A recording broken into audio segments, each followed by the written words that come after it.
మంత్రిని అంటూ దినగంత్రి పాలన చేస్తున్నాడు. అలాగే నాయకుడు అంటే నయవంచుకుడుగా మారాడు. ఇలా మొత్తం రాష్ట్రం అంతా కూడా భ్రష్టు పెట్టించేశాడు ఈ జగన్. ఇవాళ అప్పుల్లో ఇవాళ సుమారుగా 12 లక్షల కోట్ల రూపాయలు ఇవాళ అప్పులు చేశాడు. అది ఖర్చు పెట్టేదేమో 2.5 లక్షల కోట్ల రూపాయలు. మరి మిగతా 10 లక్షల కోట్ల రూపాయలు ఏమైందో. మరి ఒక్కొక్కళ్ళ మీద మన మీద ఒకటి మీరు గుర్తుపెట్టుకోవాలి. మనకి ముందు ఎంతో ఓపెన్ చేసి ఎంతో భారం ఉంది మన మీద, అప్పు భారం ఒక్కొక్కళ్ళ మీద సుమారుగా 10 లక్షల భారం ఒక్కొక్కళ్ళ మీద ఉందని ఈ సభాముఖంగా మీ అందరికీ తెలియజేసుకుంటున్నాను. ఇకపోతే ఇక్కడ విద్యాశాఖ మంత్రి మన బొత్స గారు, ఈ జగన్ ఏమో మన విద్యని అంతర్జాతీయ వాళ్ళ ప్రణాళికలకి ధీటుగా అందిస్తానంటాడు.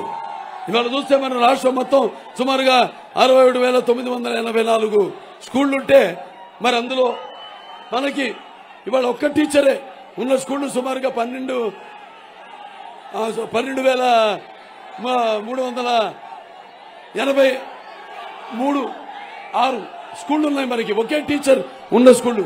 మరి ఒక్క టీచరు మన పిల్లలకి అన్ని సబ్జెక్ట్స్ చెప్పగలుగుతాడు. మరి ఒక టీచరు మరి ఇన్ని మొత్తం క్లాసులకి పాఠాలు చెప్పగలుగుతాడా? ఇన్ని క్లాసులకి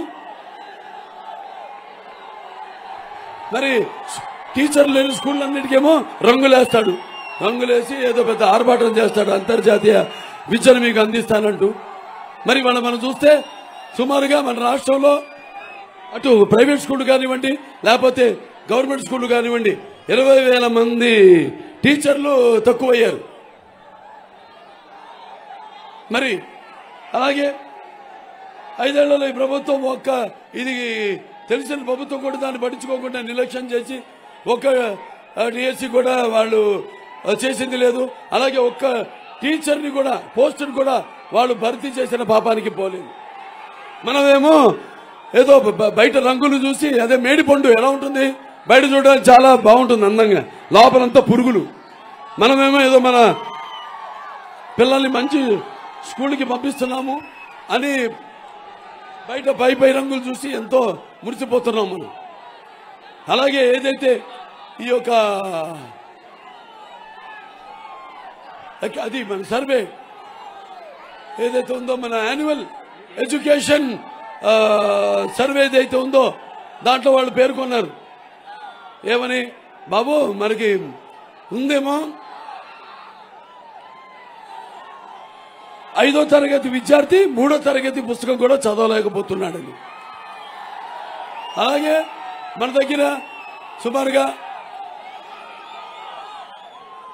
పిల్లలు అంటే ఈ యొక్క 5 ఏళ్లలో స్కూల్ని మధ్యలో మానేసిన పిల్లలు మధ్యలో 16.29% ఉంది మన పిల్లలు చదువుకోలేక.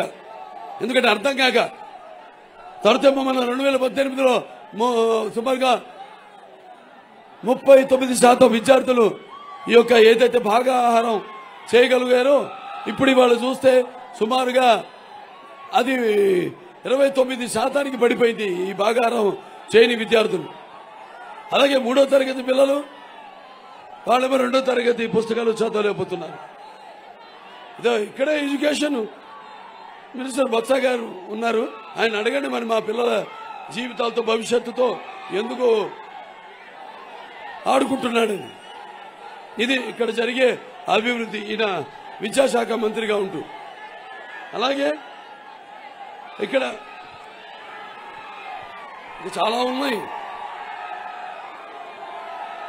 ఇక్కడ టీడీపీ హయాంలో ఏదైతే తోటపల్లి రిజర్వ్ ఉందో ఆ రిజర్వాయర్ నుంచి మరి ఈ చాలా గ్రామాలకి కాలువ నీళ్లు అందుబాటులో ఉండేది.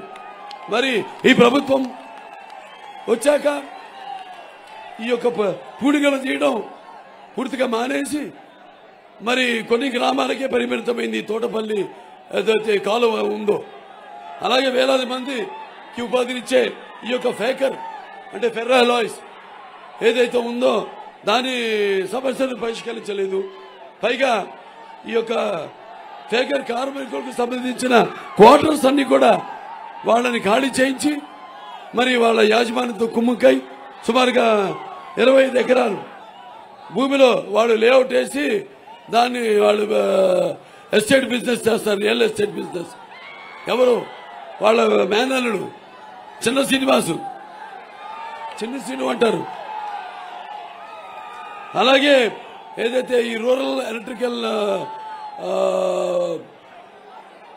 కోఆపరేటివ్ సొసైటీ ఉందో ఆనాడు మనం తెలుగుదేశం పార్టీ స్థాపించవచ్చు. 3 పెట్టాం మొత్తం రూరల్ ఎలక్ట్రిసిటీ కోఆపరేటివ్ సొసైటీలు.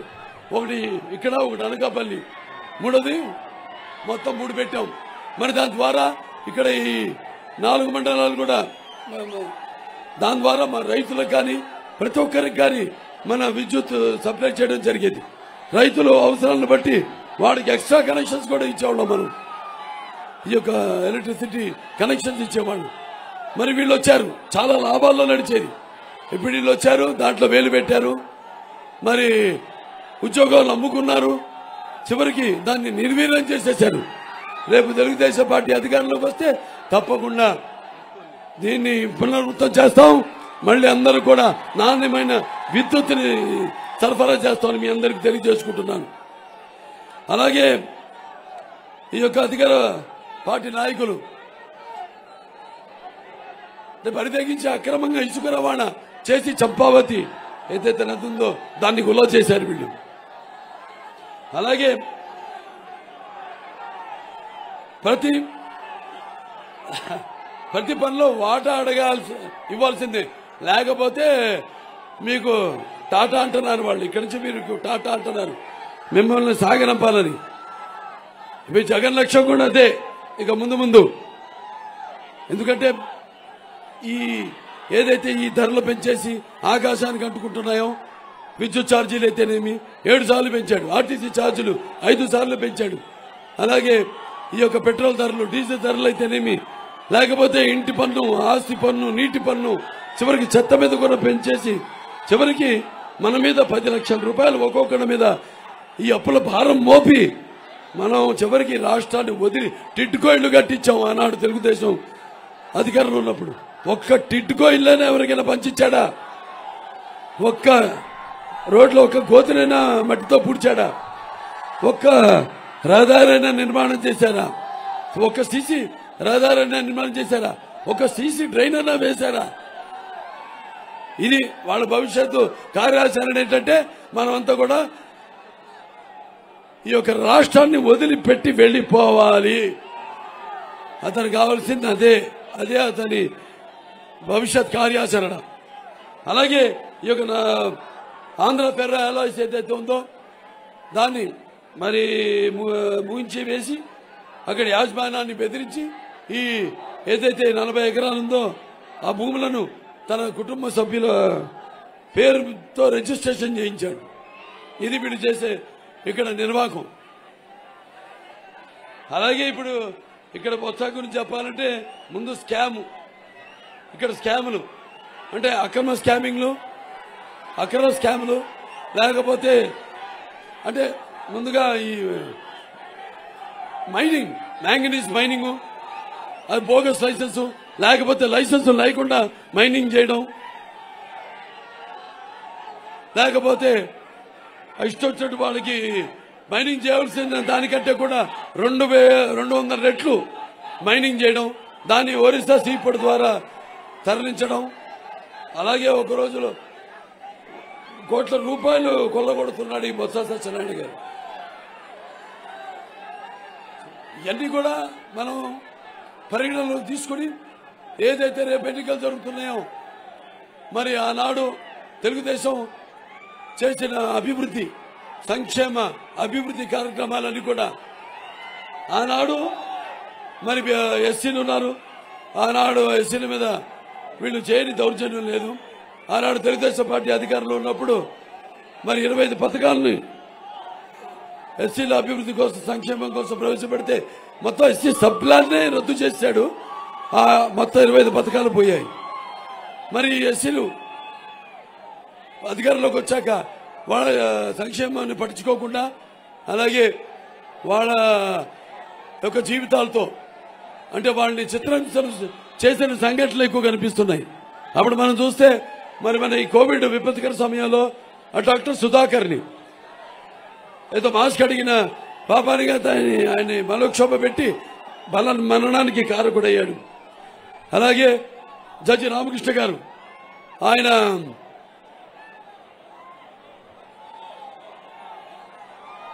ఆయన మీద అక్రమ కేసులు పెట్టి ఆయనకు కూడా మనోక్షోభానికి గురి చేశారు. అలాగే ఈ యొక్క ప్రభుత్వ వ్యతిరేక విధానాలని ఎవరైతే ప్రశ్నిస్తారో వ్యతిరేకిస్తారో మా ఎస్సీల మీద పేద ఎస్సీలని శిరోమండనం చేయించాడు. అలాగే ఈ యొక్క ఎవరైతే ఈ యొక్క రాజధాని కోసం ఉద్యమించారో నాయకులు వాళ్ళందరి మీద ఎస్సీ ఎస్టీ కేసులు పెట్టాడు. ఇలా అలాగే తెలుగుదేశం పార్టీ అధికారంలో ఇప్పుడు మన ఎస్సీలు వాళ్ళందరూ కూడా ఎవరైతే పేద ఎస్సీలు ఉన్నారో వాళ్ళందరూ కూడా ఆర్థిక సహాయాన్ని అందించి ఇన్నోవా కార్లు ఇచ్చి వడ్డీ లేని రుణాలు ఇచ్చి సబ్సిడీ లేని రుణాలు ఇచ్చి వాళ్ళందరూ కూడా జీవనోపాధి కలిగించింది. అలాగే తెలుగుదేశం పార్టీ అధికారంలో ఉన్నప్పుడు మరి ఈ యొక్క ఎస్సీ ఎవరైతే ఈ యొక్క యువ పారిశ్రామికవేత్తలు ఉన్నారో వాళ్ళందరూ కూడా ఏపీఐఐసి ద్వారా ₹1 కోటి ఆర్థిక సహాయాన్ని అందించడం జరిగింది. అసలు అంబేద్కర్ విదేశీ నిధి ఏదైతుందో ఏదైతే మనం ప్రారంభించాం దాన్ని పేరే మార్చేశాడు. ఇప్పుడు జగన్ విదేశీ నిధి అని పేరు పెట్టాడు దానికి. తెలుగుదేశం పార్టీ వస్తే మళ్ళీ ఒక అంబేద్కర్ విదేశీ నిధిని మళ్ళీ అందరికీ అందిస్తామని అలాగే ఏపీఐసి ద్వారా రుణాలు అందిస్తామని మరి అలాగే ఈ యొక్క బెస్ట్ అవైలబుల్ స్టడీస్ అందరికీ అందిస్తాము. అలాగే ప్రతి పేద ఎస్సీ కుటుంబానికి వాడికి 2 ఎకరాలు కొనుగోలు భూమిని అందిస్తాము. అలాగే ఎవరైతే సివిల్ సర్వీసెస్కి వెళ్తున్నారో వాళ్ళందరికీ కూడా ఉచితంగా ట్రైనింగ్ ఇప్పిస్తామని తెలియజేసుకుంటున్నాను మీకు. అలాగే ఇప్పుడు మనం చూస్తున్నాం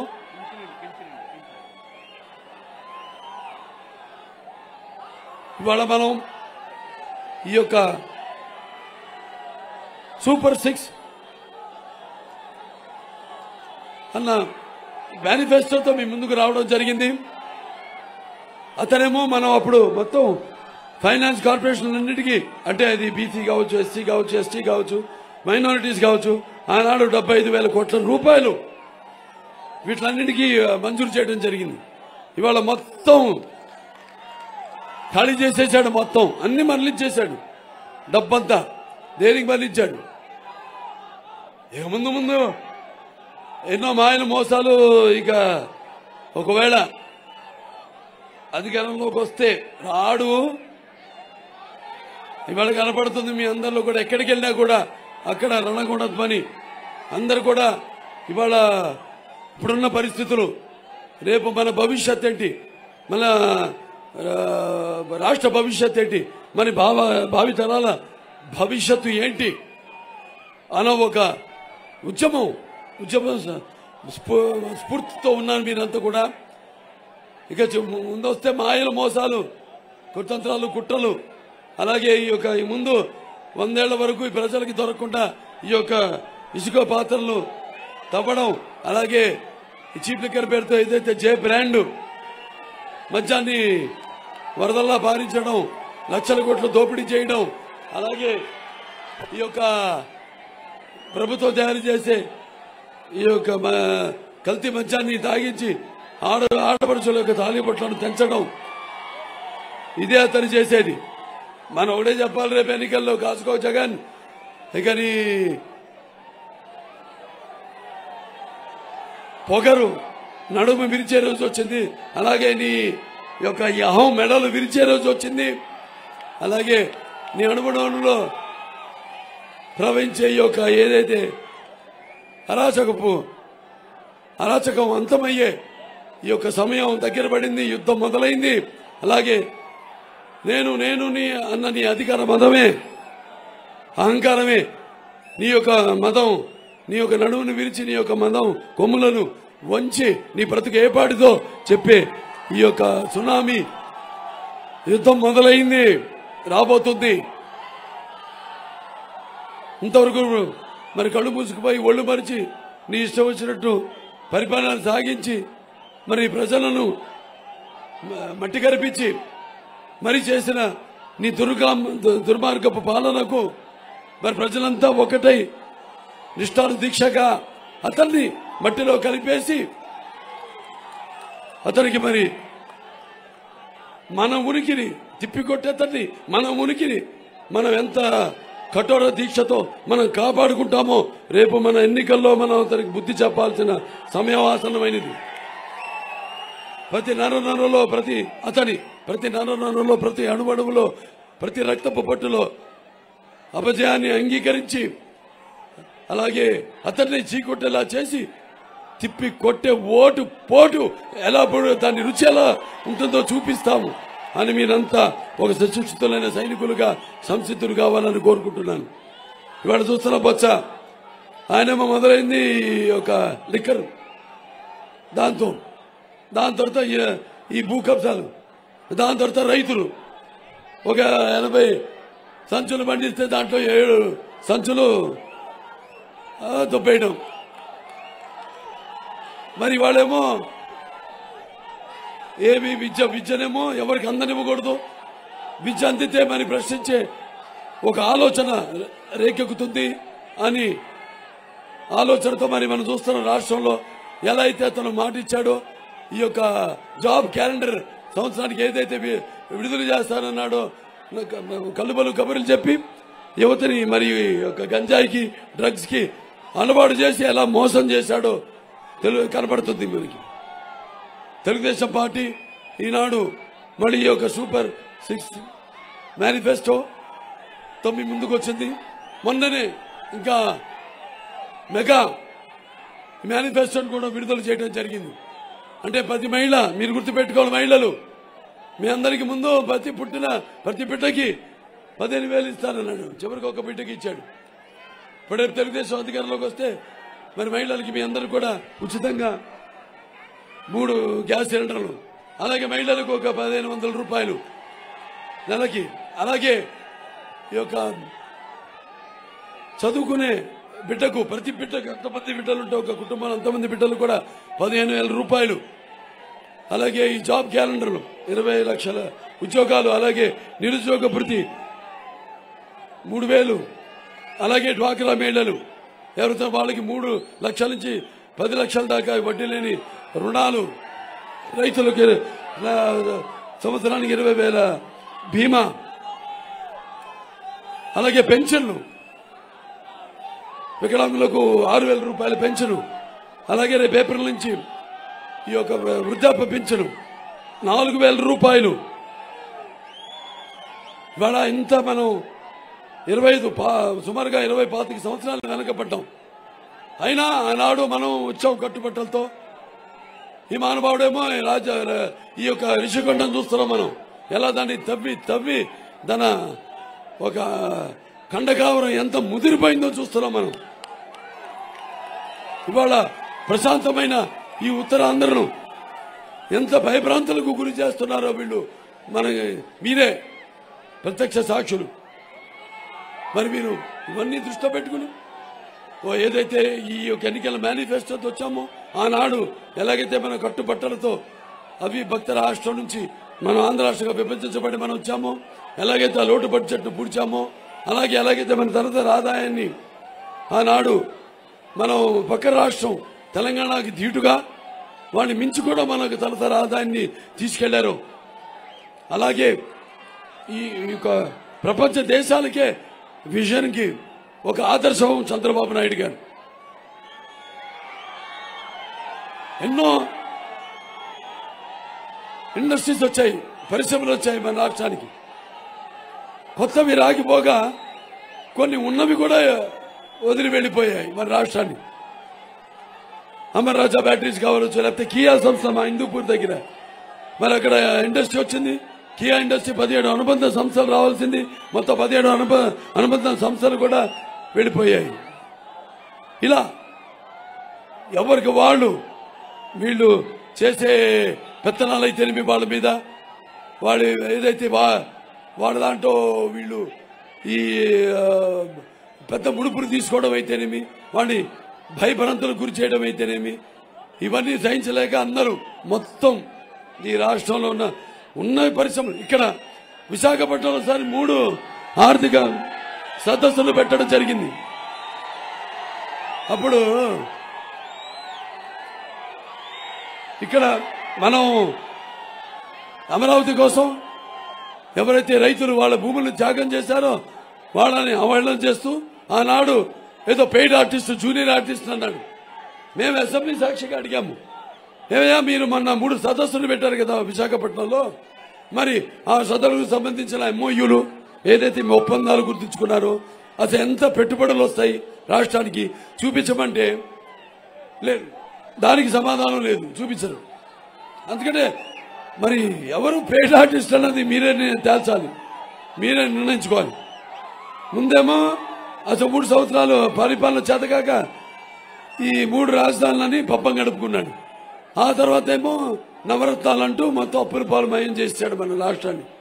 ఇవన్నీ మీరు గుర్తుపెట్టుకుని మన మీ భవిత కోసం, అలాగే మన రాష్ట్ర భవిత కోసం, మన భావి తరాల వాళ్ళ భవిష్యత్తు కోసం మీరంతా ఇలాగే ఇదే ఉరుకెత్తుతున్న ఉత్సాహంతో రేపు దగ్గరలో ఉన్నాయి ఎన్నికలు మే 3న అందరూ కూడా సంసిద్ధులై మన రాష్ట్రాన్ని మనం కాపాడుకోవాలి.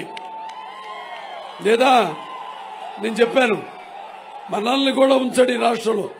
ఈ ల్యాండ్ టైటిల్ యాక్ట్ ఒకటి తీసుకురాబోతున్నాడు. ల్యాండ్ టైటిల్ యాక్ట్ పారా హుషారు, జాగ్రత్తగా ఉండండి. దాంట్లో ఏమి లేదు, మళ్ళీ పాస్బుక్లు ఇస్తాడు తన బొమ్మతో. ఆ తర్వాత పాస్బుక్లు తన వెలుగుబడి బ్యాలెన్స్ తో పెట్టుకుంటాడు. మళ్ళీ తర్వాత ఏమో దాని మీద అప్పులు చేస్తాడు. మనకు తెలీదు. తర్వాత మనకు అవసరమైతే కొన్ని నెలల తర్వాత మనకేదో అప్పు అవసరమై మన భూమి ఎంత తాకట్టు పెట్టుకుందాం అనుకుంటే చూస్తే మన భూమి మీద ఆల్రెడీ అప్పు తీసుకుంటుంది, అప్పు చేసి ఉంటుంది మన భూమి మీద. అప్పుడు మన భూమి మంది కాదు. చిన్నకారు రైతులు, పేద రైతులు కొంచెం జాగ్రత్తగా ఉండండి. ఇలాంటి చాలా కుట్రలకి ముందుగానే వాళ్ళంతా రచిస్తున్నారు ప్రణాళికలు. కాబట్టి అందరూ కూడా చేసిన అభివృద్ధి లేకపోతే అందించిన మీకు ఏదైతే నేను అన్నాను సంక్షేమం పథకాలు అయితేనేమి, ఈరోజు మళ్ళీ రాష్ట్రం ఇంత ఆర్థిక ఇబ్బందుల్లో ఉన్నా మనకి మళ్ళీ ఇవన్నీ ఏదైతే మెగా మేనిఫెస్టోతో మీ ముందుకు వచ్చామో, అలాగే ఏదైతే ఆర్థిక వనరులను సృష్టించగల మేధావి మన చంద్రబాబు నాయుడు గారు ఏదైతే ఆయన 2047 విజన్తో ముందుకు వచ్చారో దాన్ని దృష్టిలో పెట్టుకుని మీరంతా కూడా మన తెలుగు దేశానికి మన సైకిల్ గుర్తుకి 2 ఓట్లు. ఓటు ప్రజాస్వామ్యంలో ఈనాడు ప్రజలకున్న ఆయుధం ఓటు. ఆ ఓటుని సద్వినియోగపరుచుకుని మరి మీ ఉద్దేశాలను ప్రతిబింబ చేయడానికి, అలాగే ప్రజాస్వామ్య పరిరక్షణ కోసం సరైన ప్రతినిధుల్ని ఎన్నుకోవడానికి, సమాజ స్థాపన కోసం, సమాజంలో ఉన్న వ్యత్యాసాలను తొలగించడం కోసం, అలాగే సామాజిక న్యాయం అందరికీ అందించడం కోసం వినియోగించవలసిన పరమ పవిత్రమైన సాధనం ఓటు. దాన్ని వెలగట్టి కుదువ పెట్టి మీ యొక్క స్వార్థాలకు లేకపోతే మీ యొక్క స్వప్రయోజనాలకు వినియోగించుకున్నారంటే అది మీ యొక్క ఓటుని మీరు దుర్వినియోగపరుచుకున్నట్టు అవుతుంది. అలాగే మీ స్వాతంత్రాన్ని, మీ ప్రజాస్వామ్యాన్ని మీరే హత్య చేసినట్టు అవుతుంది. కాబట్టి మీరంతా ఇలాగే ఏదైతే ఉరకలెత్తుతున్న ఉత్సాహంతో ఈనాడు ఇక్కడికి ఇచ్చేశారో ఇదే కూటమిగా ఈనాడు అన్ని 3 పార్టీలు కలిసి తెలుగుదేశం, జనసేన, బీజేపీ అందరూ రక్తానికి జాతి లేదు, మాంసానికి మతం లేదు, చర్మానికి కులం లేదు. మనకుందే ఒకటే కులం, అది అభివృద్ధి, అలాగే రాష్ట్ర అభివృద్ధి, అలాగే మన సంక్షేమం. వీటన్నింటినీ దృష్టిలో పెట్టుకుని రేపు జరగనున్న ఎన్నికల్లో మరి మీరంతా మీ యొక్క పవిత్రమైన విలువైన ఓట్లను సైకిల్ గుర్తుకే వేసి మరి తెలుగుదేశం పార్టీ శాసనసభ అభ్యర్థి అయిన కళా వెంకట్రావు గారిని ఆయనకి బోల్డంత అనుభవం ఉంది. ఆయన కమర్షియల్ ట్యాక్స్ మంత్రిగా చేయడం జరిగింది, మున్సిపల్ అడ్మినిస్ట్రేషన్ మంత్రిగా చేయడం జరిగింది, హోమ్ మినిస్టర్ గా చేయడం జరిగింది, అలాగే టీటీడీ చైర్మన్ గా చేయడం జరిగింది. ఒకసారి రాజ్యసభ సభ్యుడిగా ఆయన ఎన్నుకోబడ్డారు, ఆయన నామినేట్ అవ్వబడ్డారు. అలాగే ఒకసారి ఆయన మళ్ళీ చంద్రబాబు నాయుడు గారి ఒక క్యాబినెట్ లో కూడా ఆయన మంత్రిగా పనిచేయడం జరిగింది. ఆయనకి ఉన్న అనుభవం, అలాగే ప్రజాసేవ, ఆ దృక్పథం, ఇవన్నీ కూడా దృష్టిలో పెట్టుకుని మరి అన్నిసార్లు మీకు అందుబాటులో మీకు తల్లో నాలుకలా ఉండే కృషి బలుడు. ఆనాడు నాన్నగారు తెలుగుదేశం పార్టీని పుట్టింది శ్రామికుడి చెమటలోంచి, కార్మికుడి కరిగిన కండలాల్లో నుంచి, అలాగే రైతు కూలీల రక్తంలో నుంచి, అలాగే నిరుపేదల కన్నీటిలోంచి, కష్టజీవుల కంటి మంటల్లో నుంచి, అన్నార్తుల ఆక్రందనలో నుంచి పుట్టింది మన తెలుగుదేశం. ఇక్కడ మన అప్పలనాయుడు గారు ఉన్నారు. సామాన్య కార్యకర్తకు కూడా నిన్నాను తెలుగుదేశం పార్టీకి ఉన్న కార్యకర్తలు ప్రపంచంలోనే ఏ పార్టీకి లేరు. సంఖ్య కాదు, సంఖ్యతో పాటు పార్టీ యొక్క వాడి యొక్క అకుంఠిత ఏదైతే సేవాభావం, అది ముఖ్యంగా వాళ్ళు ఎన్ని కష్టాలున్నా పార్టీకి, లేకపోతే మీకు వీళ్ళెన్ని భయభ్రాంతులు గురి చేసినా కూడా వాటికి చెదరకుండా తల వంచక వెనుతిరగక ఎప్పుడు అహర్నిశలు పార్టీ కోసం సేవలు అందించే కార్యకర్తలు జెండాలను మోసి, అలాగే తమ ప్రాణాలను కూడా పణంగా పెట్టి వడ్డీ మరి పార్టీని కాపాడుకుంటూ నడిపించుకుంటూ వస్తున్నారు. అలాంటి సామాన్య కార్యకర్తల నుంచి వచ్చిన మన ఇవాళ అప్పలనాయుడు గారికి ఇక్కడ గుర్తింపించి ఆయన్ని వాళ్ళ ఇక్కడ లోకసభ సభ్యుడిగా ఆయన రణరంగ ఈ యొక్క ఎన్నికల రణరంగంలోకి దించడం, మరి పార్టీలో ఎవడు కష్టపడినా వాళ్లకు తగిన గుర్తింపు పార్టీ ఎప్పుడు ఇస్తుంది అనడానికి ఒక ఉదాహరణ. సో మీరంతా కూడా వాళ్ళు ఎంపీలు గెలిపించమన్నారు, అప్పుడు మనం గెలిపించారు మీరంతా.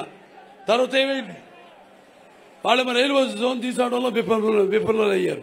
అలాగే ప్రత్యేక హోదా అన్నారు, దాని తర్వాత కేంద్రం నుంచి నిధులు కూడా రాబెట్టుకోలేకపోయారు. వాళ్ళు కేంద్రం ఇచ్చిన నిధులు కూడా స్వాహా చేస్తున్నారు వీళ్ళు. అది మన మైనారిటీస్ వాళ్ళకి 600 కోట్లు ఇస్తే దానికి మ్యాచింగ్ గ్రాంట్ 60% అయితే ఇక్కడ మనం 40% ఇవ్వాలి. అది ఇవ్వకపోగా 40%, ఆ 60% కూడా మొత్తం మింగేశారు కేంద్రం ఇచ్చిన డబ్బు. నేను చెప్పేది ఇక్కడ ముఖ్యంగా మనం చూసుకోవాల్సింది ఈ మతాలు, కులాలు, వర్గాలు కాదు. మనం ఆలోచించవలసింది అభివృద్ధి కోసం. మన పునర్వైభవం ఆనాడు ఎలాగైతే గౌతమిపుత్ర శాతకర్ణి ఆనాడు మన ఒక గుర్తింపు తీసుకొచ్చాడు ఆయన, అంటే ఎలాగైతే దాని తర్వాత దాన్ని ప్రచారం చేశాడు, అలాగే ఈనాడు రెండు కూడా మనం ఈనాడు మన జాతికి ఆనాడు ఎలాగైతే ఒక కాలమాన పట్టుకిచ్చాడో మన వాళ్ళకి, అలాగే మనమంతా ఈ యొక్క మన జాతి యొక్క ఉనికి కోసం, అలాగే ప్రపంచానికి తెలియడం కోసం తెలుగుదేశాన్ని గెలిపించుకోవాల్సిన అవసరం ఉంది. మళ్ళీ 1980 రోజులు గుర్తు చేసుకోవాలి. ఆనాడు అదే ఉద్యమంతో పార్టీని స్థాపించడం, ఆనాడు ప్రభుత్వాన్ని ఏర్పాటు చేయడం జరిగింది. ఇవాళ అదే క్లిష్ట పరిస్థితుల్లో మన రాష్ట్రం ఉంది. కాబట్టి అందరూ కూడా మొత్తం అందరూ ఇదే ఉరకరెత్తుతున్న ఉత్సాహంతో మీరంతా నా కార్యాతురణం నా సుఖం నా నిద్ర. రేపు జరిగిన ఎన్నికల్లో సైకిల్ గుర్తుకే మీ 2 ఓట్లు వేసి మన కళా వెంకట్రావు గారిని ఇక్కడ శాసనసభ నుంచి, అలాగే మన అప్పలనాయుడు గారిని కలిశెట్టి అప్పలనాయుడు గారిని ఇక్కడ లోకసభ నుంచి ప్రజాస్వామ్యానికి, మన ఉనికికి, మన భవితకు, మన రాష్ట్ర భవిత కోసం, మన భావితరాల భవితం కోసం ప్రజాస్వామ్యాన్ని గెలిపించవలసిందిగా, తెలుగుదేశాన్ని గెలిపించవలసిందిగా కోరుకుంటూ నాకున్న జ్ఞాన సంపదలు బ్రాహ్మణుని, ఐశ్వర్యాలు, వైశ్యుడిని, మంచికి మాలని, మంచి చేతులు తిరిగే మాదిగని, కష్టాన్ని నమ్ముకున్న కమ్మరిని, కొమ్మరిని, కంసాన్ని నలుచుకుని, నాయ బ్రాహ్మణుని, కలుగిత కార్మికుడిని, కల్మశాలని, యాదవుడిని, ఆపదలాదుకునే వెలమని, వ్యక్తిత్వం రాజుని, అమ్మను వినిపించే కమ్మని, పౌరుషాల రెడ్డిని, భుజబలంలో కాపుని, సదా నాన్నటి సినిమాలు కానీ అటు నా హిందూపూర్ మా నియోజకవర్గ ప్రజలైతే మీరు 2 సార్లు గెలిపించారు. పుట్ట హ్యాట్రిక్, అఖండ, వీరసింహారెడ్డి, నెలకొన్న భగవంత్ కేసరి. History repeats. 82 చరిత్ర సృష్టించాలన్న మేమే, దానికి తిరగరాయాలన్న మేమే అని మీ ప్రతి ఒక్కరు కూడా రేపు మీ అందరి పేర్లు భారత ఇతిహాస పుటల్లో సువర్ణాక్షరాలతో లిఖించబడినట్ల మీరంతా ఈ యొక్క ప్రజాస్వామ్యాన్ని, తెలుగుదేశాన్ని గెలిపించవలసిందిగా కోరుకుంటూ నేను సెలవు తీసుకుంటున్నాను. జై తెలుగుదేశం, జై తెలుగుదేశం, జై తెలుగుదేశం, జై జనసేన, జై జనసేన, జై జనసేన, జై బీజేపీ, జై బీజేపీ, జై బీజేపీ, జై కూటమి, జై एनडीए. मेरा भारत महान.